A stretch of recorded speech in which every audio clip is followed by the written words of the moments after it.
Question number 1. The graph shown models the number of residents of a certain city X years after 2010. How many residents does this model estimate the city had in 2010? So we're looking for 2010, and if you look at the x-axis, this says years after 2010. So this would represent 2010, 2012, 2014. So if we look at 2010, which is the y-intercept, we can see that the number of residents was 20,000. Number 2, to repair a refrigerator, a technician charges $60 per hour for labor plus $120 for parts. Which function f represents the total amount in dollars the technician will charge for this job if it takes x hours? So for this particular one, you can see it's basically y equal mx plus b, and you need to see how much he charges per hour. And as you can see, $60 per hour is a reoccurring fee, so therefore this has to be 60x. This is not it. This is good, but we're missing that additional charge for the parts, and so we wouldn't minus it from the total, we would add it on to it. So therefore the answer is C. Number 3, if 3x equals 30, what is the value of 3x minus 12? So for this one, you have to first solve the equation, and when you solve this, you basically want to isolate the variable, divide both sides by 3, and you end up with x is equal 10. Remember, that's not your final answer. We want to know the value of this, and in order to do that, you have to plug it back in. So 3 times your x, and in this particular case, it's going to be 3 times 10 minus 12. 3 times 10 is 30, minus 12, 30, take away 10, that's 20, minus 2 more, which is 18. That's your final answer. Question number 4. The function f is defined by f of x equals 80 minus 6x. What is the value of f of 7? So all I gotta do is plug it in, plug it in. What number am I plugging in? You'll notice you're gonna plug in a 7. Oh my god, it's 6, 7. And then we're gonna do 80 minus 42. And if you do the math, you end up with 38. That's your final answer. Question number 5. In April, there were 43 volunteers in a cleanup project. Each volunteer were asked to choose a small gift labeled A, B, C, or D. The bar graph shows the number of volunteers who chose each gift. How many volunteers chose gift C? So just look right here. Use the y-axis, and as you can see, the answer is. Question number 6. A data set of 3 numbers is shown. If a number from this data set is selected at random, what is the probability of selecting a negative number? There's only 3 outcomes. As you can see, 3 different numbers, 23, 4, and negative 13. Of the 3, there's only 1 negative. So when it says, what's the probability of selecting a negative, there's only 1 out of 3 chance that will happen. Number 7, what is the positive solution of the given equation? 7x squared minus 20x minus 32 is equal to 0. This is a quadratic equation, and in order to solve a quadratic equation, you can solve it different ways. I'm going to show you the factoring way, and in order to factor, what you're going to do is you're going to have to do the x model, which basically says if I take a and c, and in this particular case, a would be 7, and negative 32 would be c. If I take those two and multiply it, I will get negative 224. And at the bottom, you would put b. And in this particular case, as you can see, b is negative 20. So I'll put negative 20 down here. And so I need a combination of 2 numbers that if I multiply them together, it gives me 224. But when I add them together, it gives me a negative 20. And so if you look at the factors, and if you kind of go through the process, you'll end up with negative 28 and 8. So bringing in the calculator, and if we do 28, make a negative, multiply by 8, you see you get 224. And if you also do 28, and if you add that to 8, you get negative 20. So the combination of negative 28 and 8 works in both scenarios. And so therefore, I now can rewrite this. When I rewrite this, I'm going to use an area model to rewrite it. And so this is what it's going to look like. So the first term is just going to be 7x squared. And the last term does not change, which is negative 32. And now all I have to do is this middle term right here. That's the one I'm going to break apart, right? So I'm going to take that and write it in 2 different. I'm going to split it essentially, right? And when I split it, they are basically going to be negative 28x, and it's going to be 8x. And again, the reason why it works is if I were to put these 2 together, meaning if I combine like terms, they would give me this negative 20x. This is why it works. And now since I have my model, all I have to do is factor. And in order to factor, we're just going to factor numbers out. So you look at the coefficients or the numbers. 7, negative 28. The biggest number you could divide both of them by is 7. And then you look at the x's. There are 2 x's here. There's 1 x here, so you can take out 1. So I factored that out from both terms. Same thing on this side. I could do the same thing. You'll notice 8 and negative 32. The biggest number I could divide out is 8. This one has an x, but this one doesn't, so therefore I cannot take an x out of that one. You gotta do it this way, since the area model, 7 and 8, they don't really have anything in common. The only thing I can take out is the x. And then from here, again, this only has 1 x, this one doesn't. But if I come out 8, 8, 16, 24, 32, if I come out 8, I'll never say 28, so that doesn't work. Maybe I can try 6's. 6, 12, 18, 24, 30, that's not gonna work either. So maybe I could do 4's. And so I'm gonna go ahead and divide this by 4. So I'm going to factor out a 4. But because they're both negatives, I can actually take out a negative. And so just to make sure it actually works, we can actually do the math, right? We can say 7x multiplied by negative 4 equals negative 28x. So that works. And 8 times negative 4 equals negative 32. So it doesn't really matter how I do it. 8 times x is 8x. 7x times x is 7x squared. So I know I factored it out correctly. And so now since I factored it out correctly, what I'm going to do is I'm going to now rewrite this. So let me go back up here, and I'm just going to take 7x plus 8. And I'm going to put that in parentheses. And I'm going to say x minus 4 in parentheses.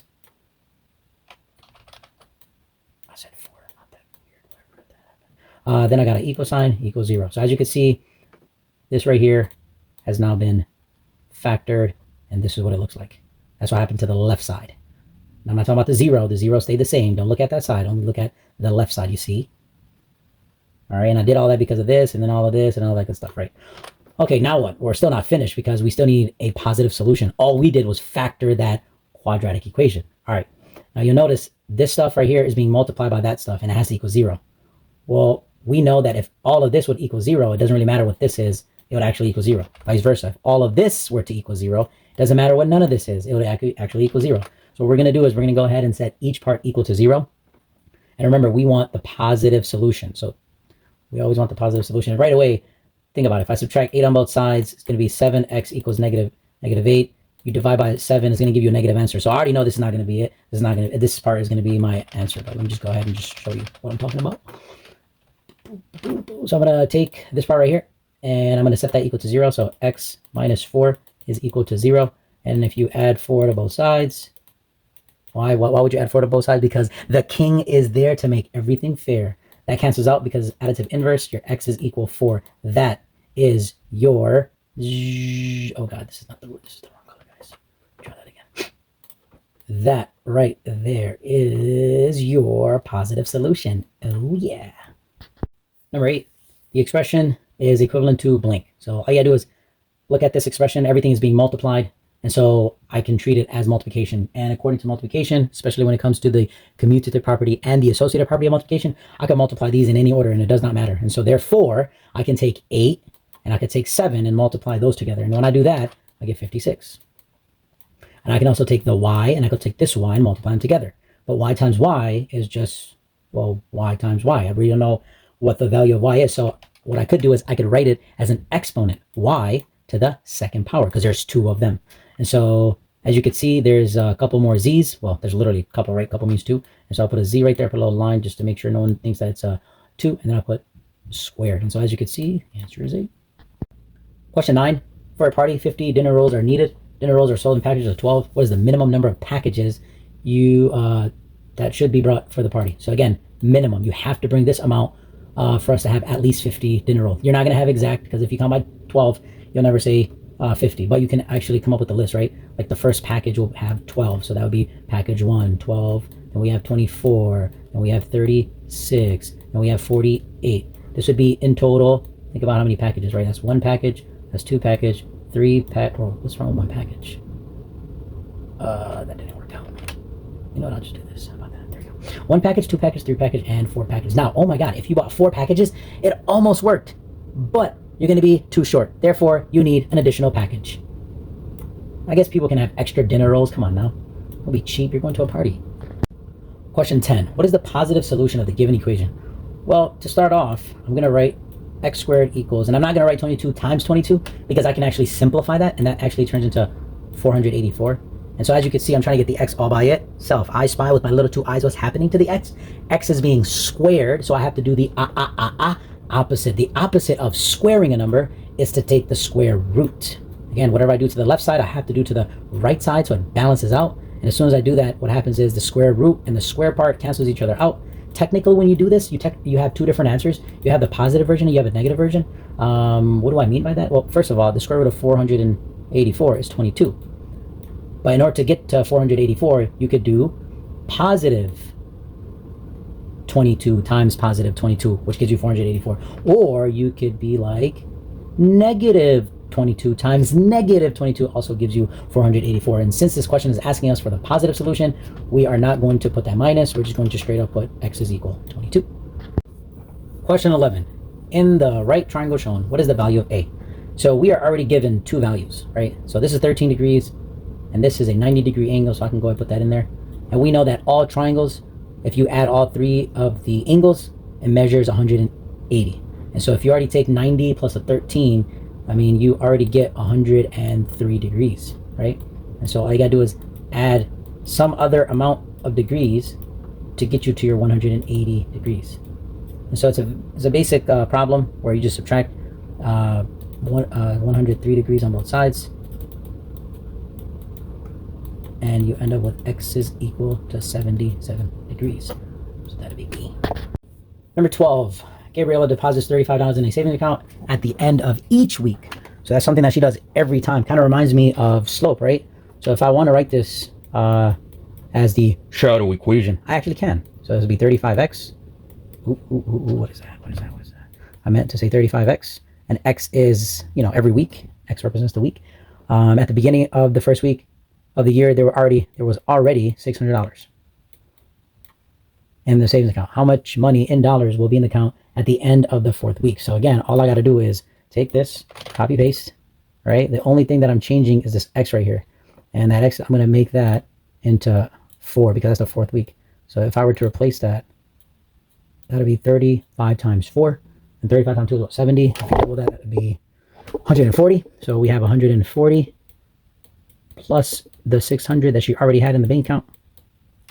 If you add that together, 0, 0, we got that 4, boom, boom, boom, $740. Oh yeah. 13. A triangle has a base length of 40 and a height of 90 centimeters. What's the area?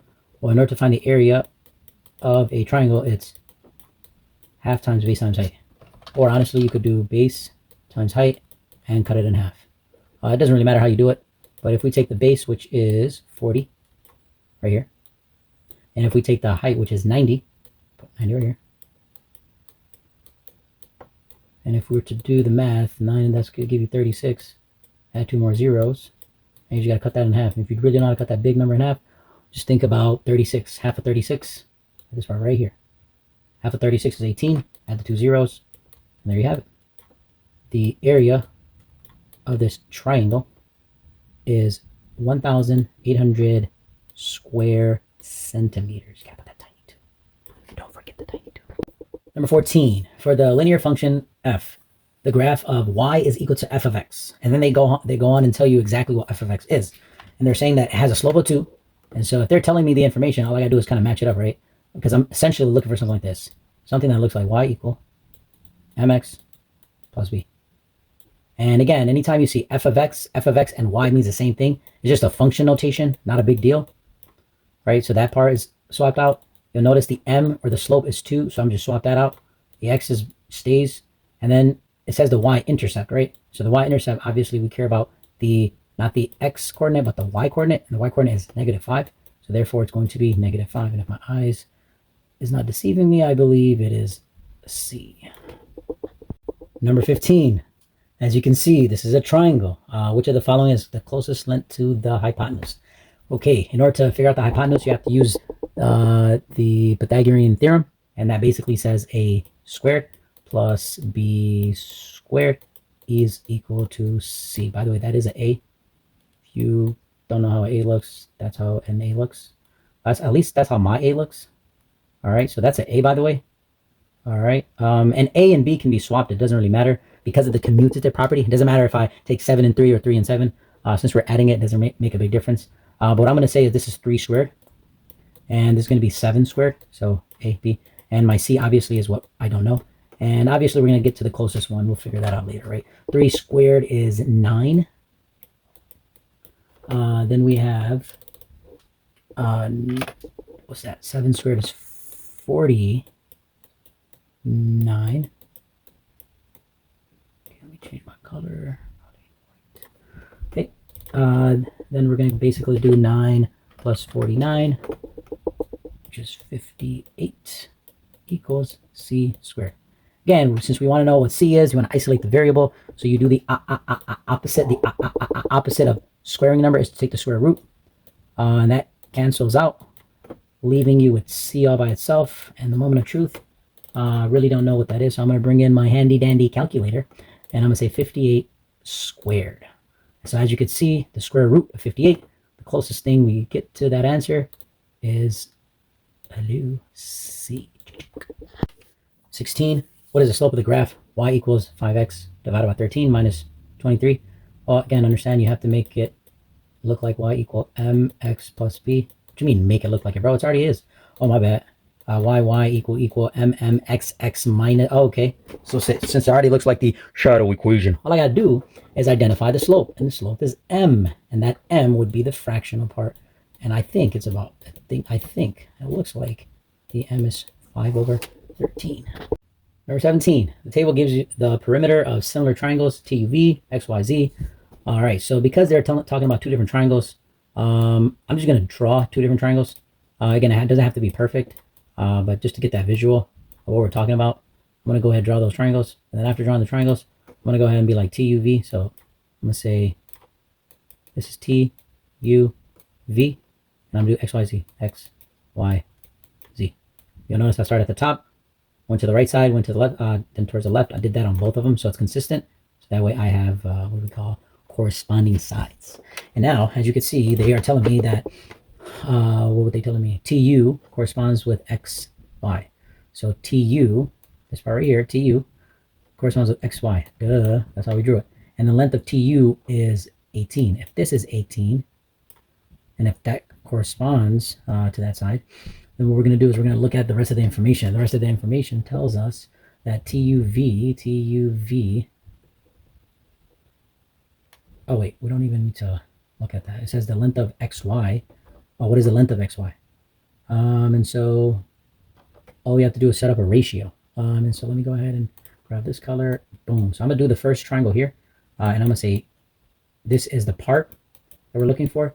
And the other part, we don't know what it is. So I'll put it right here. And again, this is my first triangle. This is my second triangle. All right, for my first triangle, what other information do I know?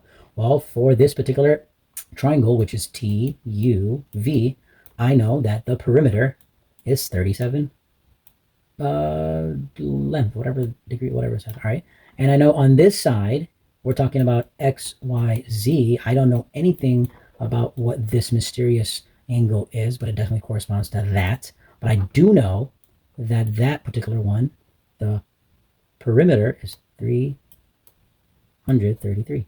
And now since I have a fraction that is set equal to another fraction, it reminds me that when I have a fraction equal to another fraction, I can cross multiply. Yes, I can. And so, ladies and gentlemen, this is what's going to look like. Let me see if I can do it nicely. Let me use purple. And so I take out my handy dandy calculator, and I'm like 18 times 3 equals 5993. So I'm going to say 5,000, not, I forgot.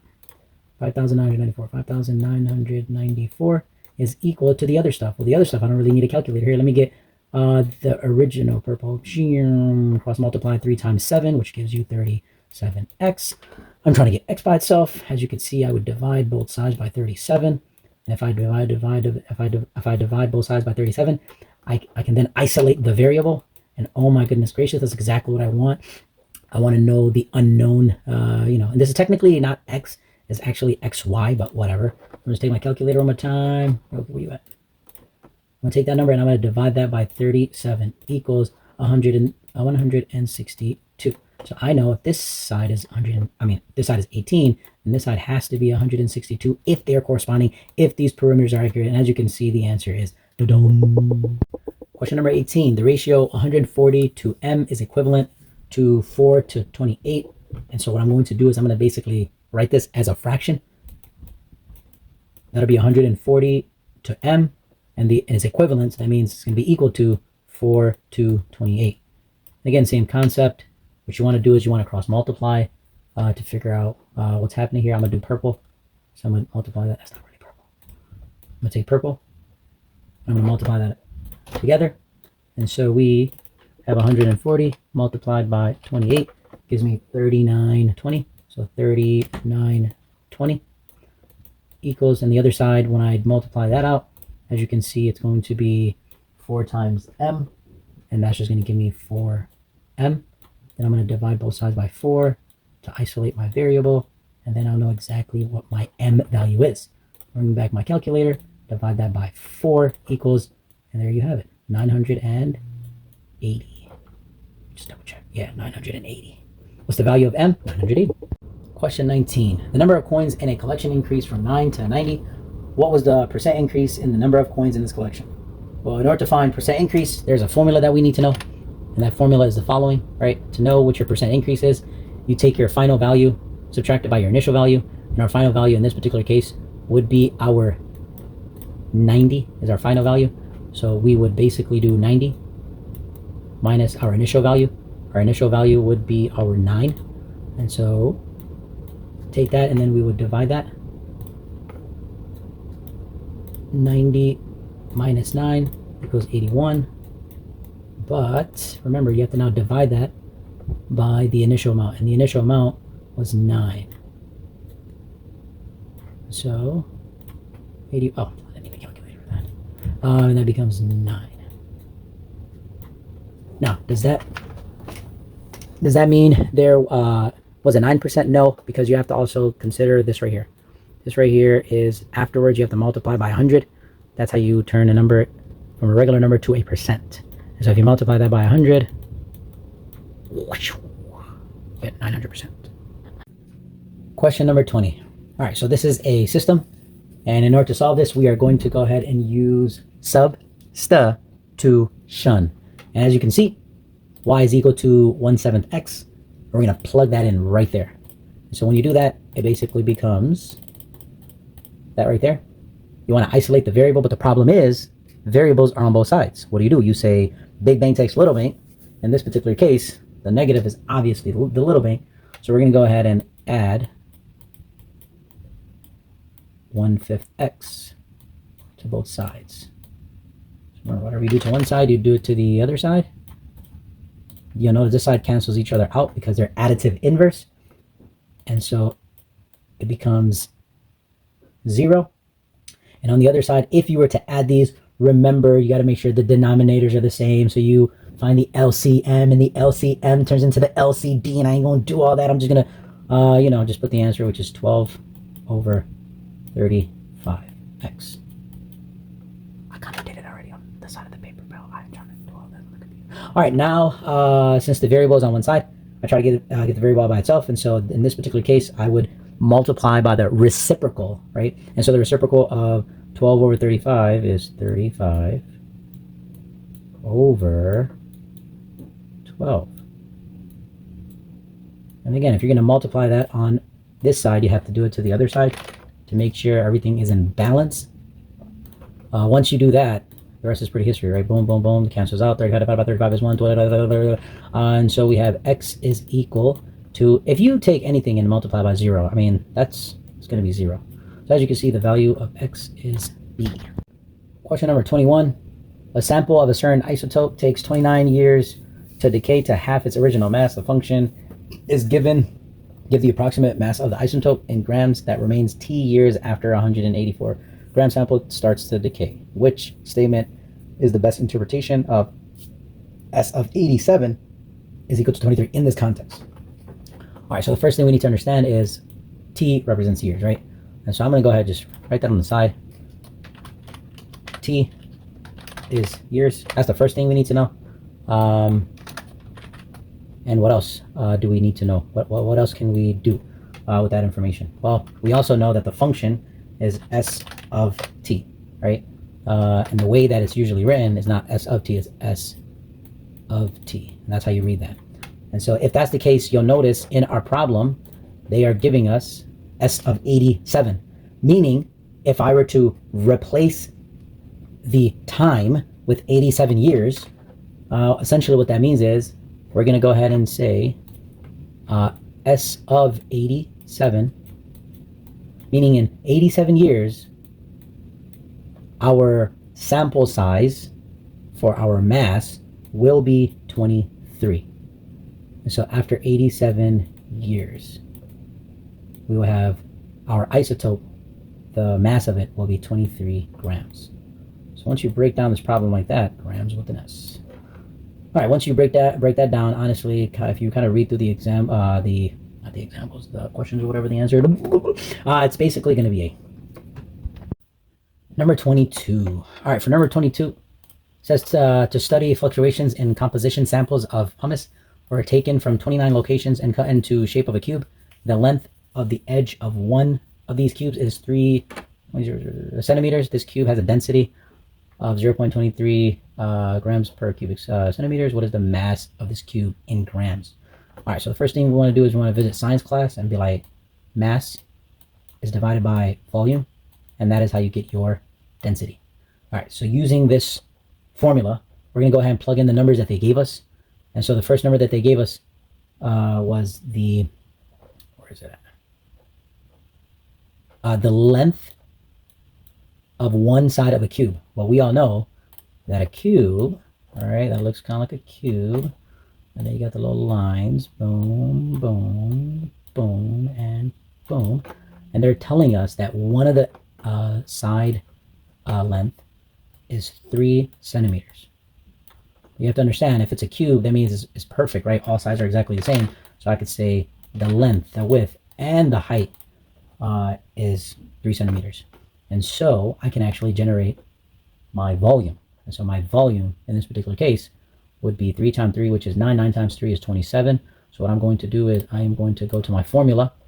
I'm going to make a little adjustment here. I'm going to just move that over, move that a little bit over, move it over. And I think I've moved it over enough. And then we're just going to go ahead and do one of these. And I'm going to replace my volume with 27. Okay, my density, you'll notice they already mentioned my density. So I just got to plug that number in. So it's going to be 0.23. Now, you'll notice there's an extra 0. But to be honest with you, do you really need it? No. It's a it's a trailing 0. I could add a bunch of zeros and it doesn't really change the value, so I'm not going to put that there. And so the only thing I need to do is I need to figure out my mass. And essentially that is our question, right? What is the mass of this gram? So in order to solve this, you're just going to basically isolate the variable. And in order to do that, you need to do the opposite. I spy with my little 2 eyes, n is being divided by 27. So the opposite of dividing by 27 is to multiply by 27 on both sides. And because we're in algebra, we use a parentheses to show this multiplication. Whatever you do to the left side, you do to the right side. Okay, on this side, that cancels each other out. Your m is equal to, go ahead, let me type that into the calculator. All right, I got 6.21 grams. Okay, that's not good.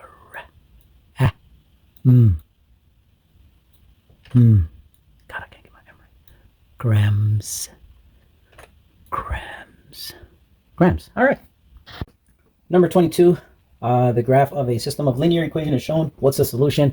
Remember, the solution is basically where the 2 lines cross, where the 2 lines intersect, where the 2 lines meet. And so as you can see, they only meet one time. The only honestly way you can get this wrong is if you kind of don't understand your x and y, and you end up saying, oh, it's not 3 comma 4, it's 4 comma 3, and you basically reversed it. And that's obviously wrong. But look, even if you did the wrong one, bro, there are no answer choice that says 4 comma 3. So God, bro, you gotta get that right. 23. All right, for this one, honestly, you don't really have to show work, but if you really want to show work, this is how I would go about doing it. I would read the first sentence, and it says a product costs $11 per pound. So I'll actually write that as a fraction, right? $11 per pound. Per means 1, so I'll put 1 pound at the bottom. Just make that little line right there so you understand that's a 1. I put a little line up, and that's $11. All right, and so now it says, what's the cost in dollars for 6 pounds? Well, I mean, again, all you're doing is turning your 1 pound into 6 pounds. And you basically ask yourself, how? How does a 1 turn into a 6? And so you would multiply by 6. And so whatever you do to the bottom, you do to the top. Oh my God, this reminds me of 6th grade. 11 times 6 is 66. And there you have it. What's the cost in dollars for 6 pounds? Well, if you want to buy 6 pounds of whatever product you're buying, it's going to cost you $66. Or is it going to cost you 66? Here we go. Number 24. It says, how many offspring did the 50-pound gray wolf produce? Well, if you look at the x-axis, we got weight. We got x-axis, we got the number of offspring. We're talking about wolves, so it just seems like the bigger the wolf, the more children they can actually produce.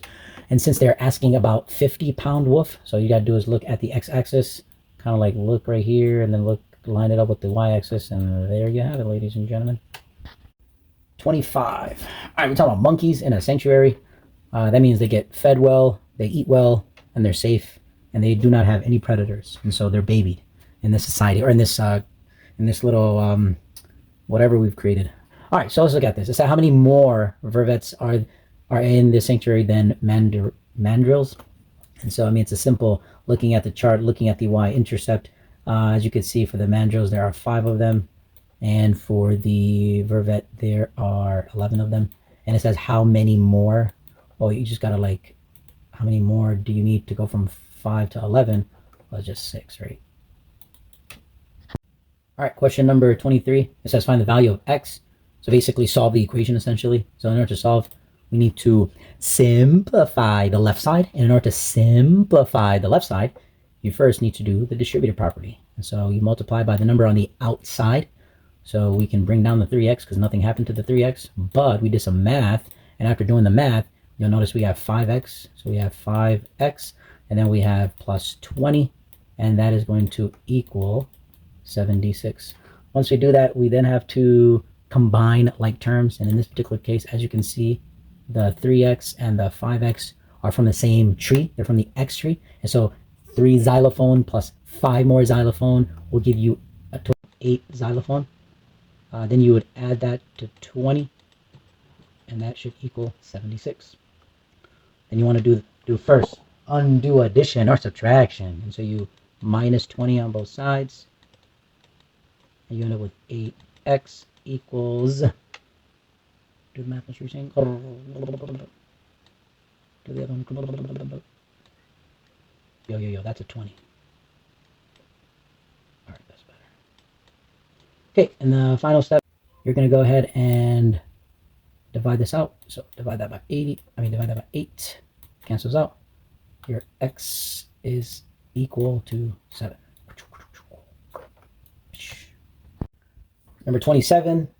All right, so this is a system, and what we're going to do is we're going to use substitution, and we're going to plug it in.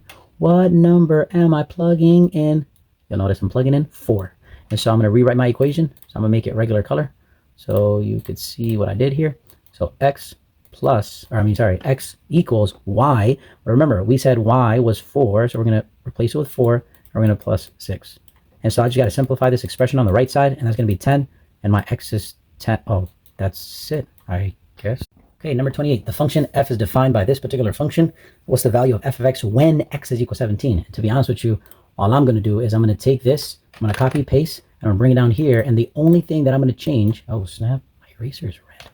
How does that work? The only thing I'm going to replace is my x with 17. And so instead of x down here, it's just going to be equals to 16 over 17. And that's it. That is my final answer. All right, 29. A piece of wire, boom, a piece of wire. Wow, magic. Has a length of 32 inches. So this entire thing is equal to 32 inches. And they're saying that it's cut into 2 parts. We don't know how big or how small, but one of the parts is going to be x. And I don't know, maybe I could say that this part right here is where it's broken. Again, I don't know the exact sides. I don't know if it's half or anything like that. I'm just labeling it, right? Just to get a visual an idea. And the other part is basically y. So based on this diagram, I know that if I take x plus y, it should give me the total length of the wire. And so therefore I can create an equation. And the equation that I'm going to create is going to be x plus y is equal to 32. All right, pretty straightforward. Next, it says the value of x is. And so anytime you see that, is usually unlocks the equal sign. So we're going to say x is, right, is what? 4 more than. And so usually when you see more than, it's going to be plus 4. And then the second part tells you what it's more than. 4 times the value of y. 3 times the value of y. And so now, as you can see, I created 2 equations. And so now I have a system.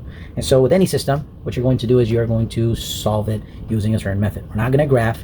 We're not going to use elimination because everything's not stacked on top of each other. Instead, we have x is equal to. And because we have x is equal to, I can take all of that and plug it into the very first equation. That's exactly what I'm going to do. So I'm going to say instead of x, I'm going to write 3y plus 4. And then I'm going to make that, I'm going to add that to my y. Don't forget about this y part, right? That's where I got that from. And I'm going to say is equal to 32. And so the right side is already simplified. I got to make sure I do that to the other side. And in order to do that to the other side, as you can see, I'm going to go ahead and combine like terms. I'm going to take that 3y and that y and combine them. And when I do, I end up with 4y plus 4 equals 32. I get rid of this extra luggage by subtracting 4 on both sides.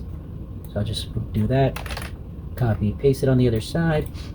Remember, this is additive inverse, so they cancel each other out. We now have 4y is equal to 28. If you do the opposite, I'm going to divide both sides by 4. That cancels out. And you're left with y is equal to 7. But remember, this is not your final answer. Your final answer is what's the value of x. We found the value of y. We just need to find the value of x. And what I'm going to do is I am going to return to my original functions. Remember, this was the first one, and this is my second one. Now, as you can see, the second one would be better. Why would it be better? Because it already says x is equal to something. So on the side, I'm going to say x is equal to 3y plus 4. Remember, if I solve this, I'll have x all by itself, and that's going to be my answer to the question. So I just got to know what the value of y is. And as you can see down here, we're just going to plug that in.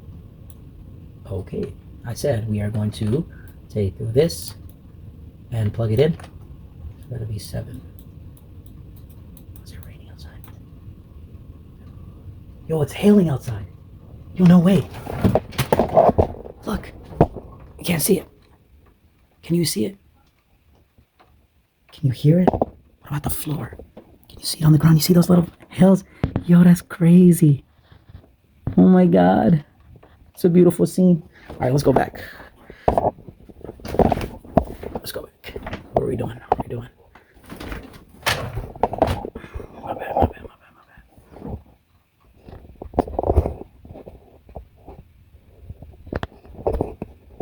right, we're back. Okay, so this would be x is equal, oh, that's a nice x. X is equal to 21 plus 4. X is equal to 25. That is my final answer. The value of x is 25. Yo, it's coming down more. I gotta show you. Look at the roof. Can you see the roof? You can't really see it, can you? I guess the only spot you can actually see it is on the ground. Oh my God. Should I open the window? It's gonna be cold. I don't want to do that. All right, question number 30.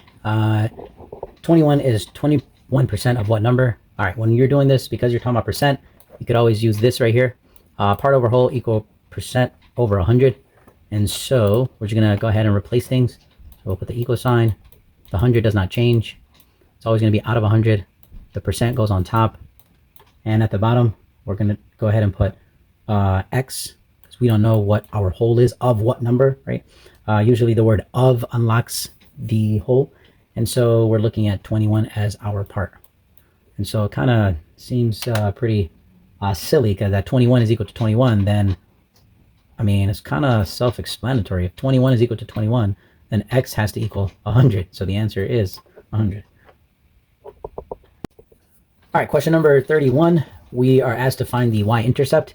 The y-intercept is where the line crosses the y-axis, and as you can see right here at this point, it does that. So we can write this as 0, 3, or in terms, the x value is 3. That's your final answer. All right, they're asking about the area of a rectangle. So what we're going to do is we're going to create a rectangle real quick. Zoop, that's a rectangle. All right, and so now we're going to go ahead and label some of the parts. So as you can see, the length is 7 inches, so we'll put 7 inches. And then the width is 6 inches, so this could be the width. Oh my God, 6. And so we're going to go ahead and use the formula. The formula is a couple, actually. You could say area is equal length times width. But to be honest with you, I like the other one. The other one is more versatile. You can use that no matter what, which is area equals base times the height. And as you can see, the base would be the bottom of this rectangle, which would be 7, and the height would be 6. And 7 times 6 is 42 square inches. All right, question number 3. Which expression is equivalent to 34x plus 34y? As you can see, this belongs to the x tree, and this belongs to the y tree. There are 2 different variables. They're not like terms. And if they're because they're not like terms, you cannot combine them. So right away, these 2 answers are absolutely incorrect. And we're not multiplying. So it would have been a different story if you said 34 times x times y. That's what this says, and that's not it. So, I mean, it has to be that. But further explanation, I mean, what they're technically doing is they're finding the GCF, right? The greatest common factor between 34x plus 34y is 34. So they factor that out, right? If you factor that out, you're left with x plus y. And if you were to actually do the distributive property, you'll notice you'll get the same expression. So it has to be that. Question number 34. Naomi bought both rabbit snails and neurite snails for a total of $52. So what I could do is I could just write, well, rabbit, right? So I'm going to say R for rabbit. And I'm going to say plus N for a neurite snail. And I'm going to make that equal to $52. Okay. Each rabbit snail costs $8. So for the rabbit, I'm going to modify it now because each one costs $8. And for the neurite snail, it's going to cost $6. And so this is my equation. It says if, right? Hypothetically speaking, if Naomi brought. So if that's the case, right, we're going to rewrite this as 8R plus 6 times. And that's where we're going to introduce this if statement. If she brought 2 of them. So we're going to go ahead and plug that in. I'm going to use orange. And then I'm going to go ahead and continue. That'll be equals to 52. And so just solve this. In order to solve this, you have to simplify the expression on the left side. That'll be 8R plus 12 equals 52. Oops, snap. Then I'm going to go ahead and subtract 12 on both sides. Yeah, magically I did that. I'm going to just cross that out. And I'm going to say 8R is equal to, this is 0, that's a 4. Then I'm going to continue isolating the variable. I'm going to divide that by 8. That canceled, and now I have R is equal to 5. So how many rabbit snails did she buy? 5. All right, 35. A line in the xy plane has a slope of -0.5 and it passes through 0,3. Which equation represents that? I mean, they basically are giving you the information, right? And so all you gotta do is plug in the numbers. So what am I talking about? Well, first and foremost, they're telling you that the slope is equal -0.5, right? And so when you create your equation, it's going to be y equals -0.5 x. The next thing is they're giving you a point, and this is not a regular point. This point, as you can see, is your x comma y, right?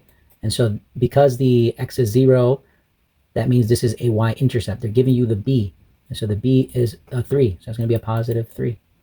And so yeah, I don't really know which one it is. If you can't figure it out from here, I don't really know. All right, question number 36.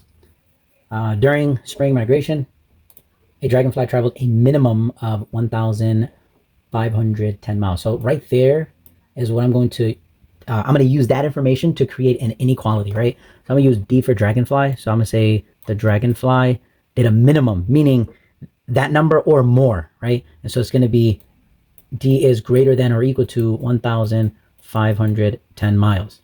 And the next part says the maximum, meaning the highest, right? Think about it as a ceiling. You can't go maximum of a certain amount, or like a bank account, right? If you have a max, you can spend a total of max. That means it's that amount, but it has to be that amount and less than. So it's going to be D is going to be less than or equal to 4,130 miles. Now, it has to be both, right? And so you can't just do one or the other. It has to be both. And so this is technically a compound inequality. And so the only one that makes sense, it has to be this one. Because if you read it, it says D is less than. Again, it matches this one, right? That's the first part. But the other part, a lot of people get wrong, is you have to read it from the side of the variable. You have to read it from this way. And if I read it going from right to left, that says D is greater than. D is greater than. That matches that. Therefore, B has to be it. Question number 37. A food truck buys forks for $0.04 each and plates for $0.48 each. So the first thing that comes to my mind is like, all right, then forks is going to be this, 0.04 for a fork, right? If we get 2 fork, 8 cents, and on and on and on. And then we got plates, which is $0.48 per plate, right? Apple P. But then they're saying that the total cost X is fork. So what I'm going to do is I'm going to now switch it up. And I am going to, my secondary is going to be, I'm going to take my fork and I'm going to erase it. And I'm going to make, wait a minute. Yeah, I'm just going to make it X. The same concept. I'm now going to go to my plate, and my plates are going to be Y. So I'm going to replace this with Y. And then I'm just going to, like, and if they, if there's a total cost, then I need to add them. And so you could kind of see this, certain ones, they do not work. Like this one's not going to work, this one's not going to work. That part is fine. But why are we subtracting? We're supposed to be adding. Therefore, it's D. All right, question number 38. So as you can see, the X and Y, they are skip counting. So the first thing that I would do is I'll label it, right? So this would be -2, -2, this would be 2, this would be 2. And so this part right here, as you can see, it's in between the 2 and the 4.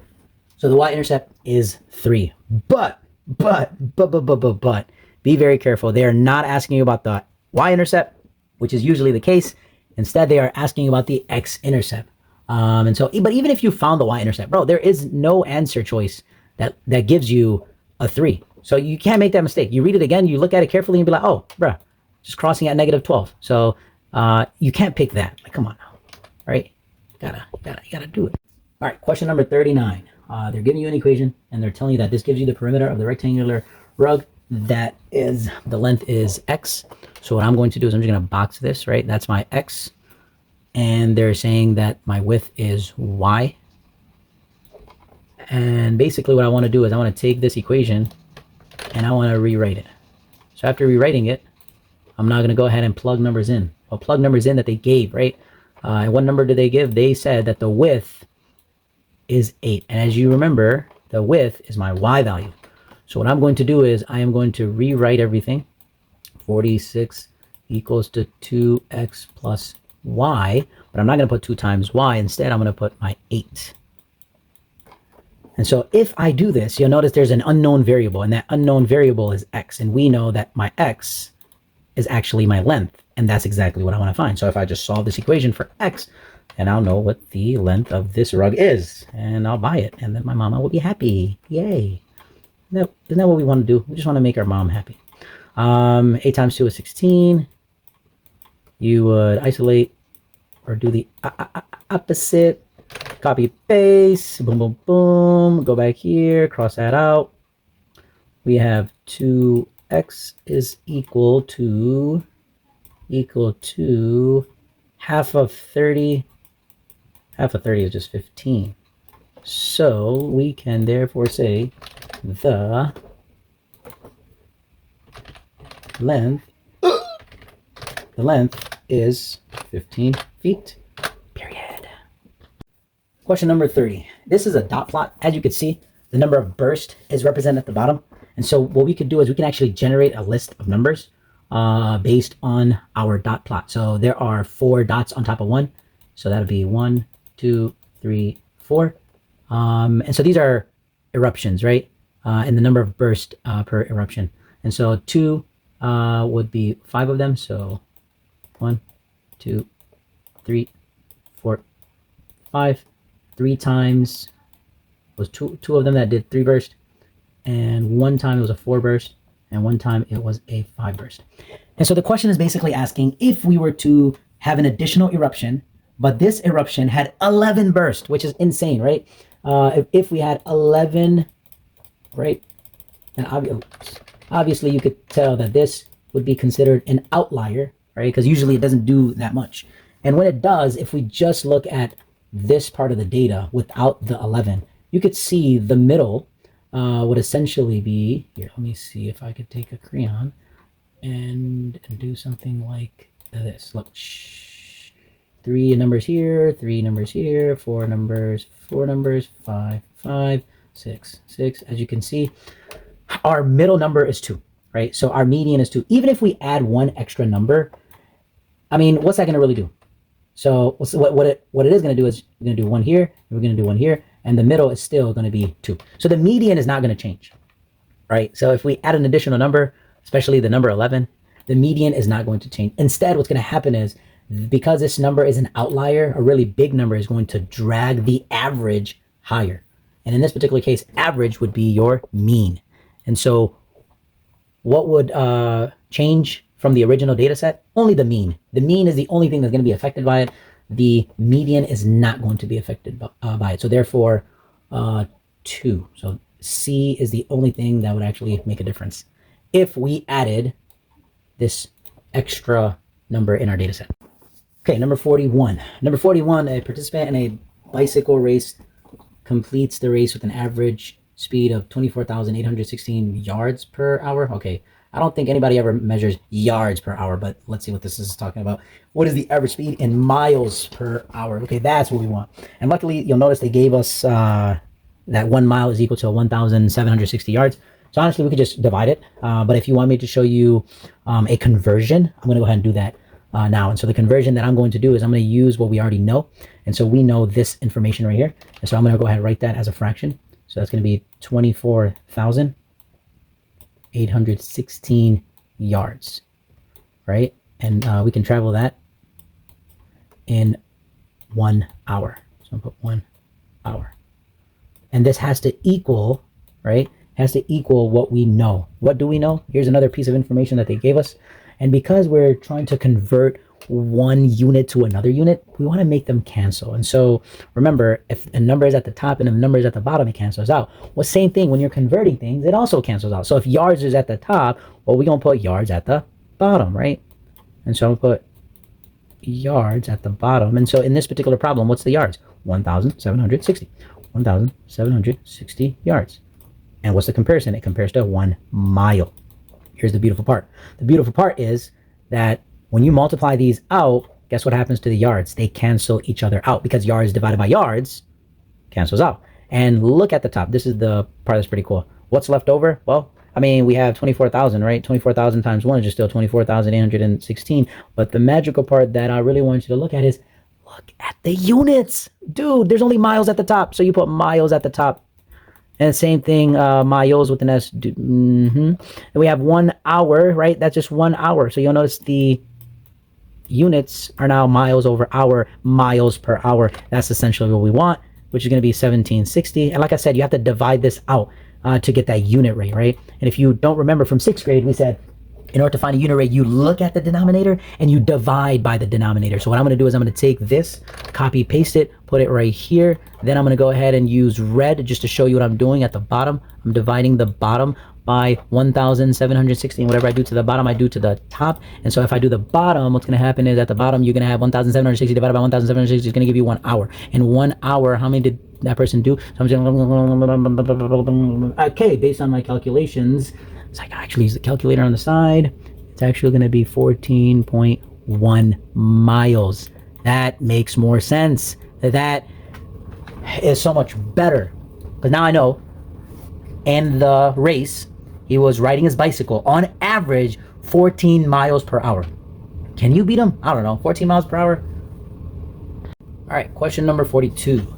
The given equation relates the variable p, q, and r. Which equation correctly expresses p in terms of p, q, and r? And as you can see, most of the answers, it has p equal. So basically, we want to isolate the p. And in order to isolate the p, you basically get rid of this 34. In order to get rid of this negative 34, you're just going to subtract 34 on both sides. From the right side, we have additive inverse, so that cancels out, leaving p all by itself. That's exactly what we want. So as you can see, we have the first part. The second part is, well, did anything happen to the q? No. So you just rewrite the q. And as you can see, that's what's wrong. That's what's wrong. It's both negative. So those are not correct. Then you have plus r, because I didn't do anything to the r. And so as you can see, this one has a minus r. This one has a minus r. So that makes them even more wrong. But this right here, these two parts are good. But think about what I did to both sides. I subtracted 34. And so I'm just going to rewrite minus 34. And as you can see, it is b. Okay, number 43. The number a is 190% greater than the number b. So what I could do is I could say a is equal to, I'm going to write this in the decimal form, right? 1.90 times b. But remember, it's greater than that, right? So it's greater than that. So we have to also take into consideration the original amount. Whatever b is, we need to add on 190% of b. And so that is how you find the value of a. Okay. But then the next sentence says, I'll do this in a different color, probably do it in green, or maybe purple. It says the number b is, so b is what? B is, now this is a little different. Look, this one says greater than, this one is what? Less than. So here we end up adding, this time we're gonna have to subtract. Subtract it by what though, right? They didn't say number b, they're actually giving you the number, so you can actually calculate it, right? But it's gonna be less than. So what I'm gonna do is I'm gonna say 24 is gonna be less than what? Less than this part right here. 80% of what? Of 24. So that's the first part you got to figure out. What is 80% of 24? And when you do the math, remember, you have to convert your percent into a decimal. So that becomes 0.8 or 0.80. Doesn't really matter how you say it. The of unlocks multiplication. So we're going to multiply that by 24. And so if I put that in my calculator, boop, boop, boop, boop, boop, and it's basically going to be b equals 24 minus, again, what is 80% of 24? It's like saying there's $24 on the table and that's like 80% of that money. Well, how much did you take? If you do the math, you took $19.20. And if you subtract that to get the value of b, you end up with 4.8.